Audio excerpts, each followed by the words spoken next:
খানায় কাবার আদলে আল্লাহ সুবহানাহু ওয়া তাআলা তার আরশে যে জায়গাটি রয়েছে, কারা সেখানে নামাজ আদায় করে বা কারা সেখানে ইবাদত করছে যদি বলতেন। খানায় কাবার মূলত পৃথিবী থেকে নিয়ে তার সীমা হলো সপ্তম আকাশ পেরিয়ে আরশে আজিম পর্যন্ত। তো রাসূল করিম সাল্লাল্লাহু আলাইহি ওয়াসাল্লাম ইরশাদ করেন, প্রত্যেকটা আসমানে একটি করে কাবা আছে।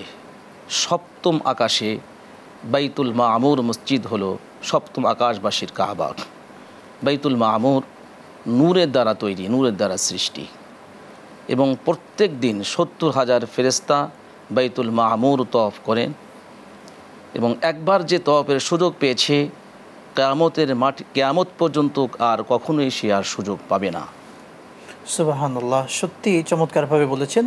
মোট কথা আমরা বলতে পারি বাইতুল মামুর আমরা যেভাবে পৃথিবীতে বাইতুল্লাহতে মানুষরা তাওয়াফ করছি, বাইতুল মামুরে ঠিক তেমনিভাবে ফেরেশতা জাতি যারা রয়েছে আল্লাহ সুবহানাহু ওয়া তাআলা যাদেরকে বানিয়েছেন তারা সেখানে প্রদক্ষিণ করছেন, ইবাদত করছেন। জি, শুকরান, জাযাকাল্লাহ। আরেকটি প্রশ্ন যেটি ছিল আমাদের ভাই করলেন, খানায় কাবার উত্তর পাশে হাতিম যে জায়গাটি রয়েছে, যে এরিয়া করা আছে, সেখানে নামাজ আদায় করলেও কি বাইতুল্লাহতে সালাত আদায় করা শেষ সওয়াব পাওয়া যাবে?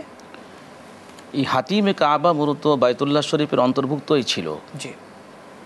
তো সংস্কারের অর্থ যোগানের অভাবে এই জায়গাটুক বাদ পড়ে গিয়েছে। তো বাইতুল্লাহ শরীফের মধ্যে নামাজ পড়ার ভিন্ন কোনো বৈশিষ্ট্য, কোনো ফজিলাত হাদিসে নেই। বাইতুল্লাহ শরীফের বাইরে নামাজ পড়লে যে সওয়াব, ভিতরে নামাজ পড়লেও একই সওয়াব। খানায় কাবা যদি কেউ নামাজ পড়ে, এক রাকাত নামাজে 1,00,000 রাকাত নামাজের সওয়াব হবে। সহিহ হাদিস দ্বারা এটা বর্ণিত। শুকরান। তো খানায় কাবার মধ্যে নামাজ পড়লো যে সওয়াব, খানায় কাবার বাইরে কাবাকে সামনে নামাজ পড়লো একই সওয়াব। হাতিমে সালাত আদায় করলেও তো সেম একই রকম সওয়াব পাওয়া যাবে। হাতিমে নামাজ পড়লেও একই সওয়াব হবে।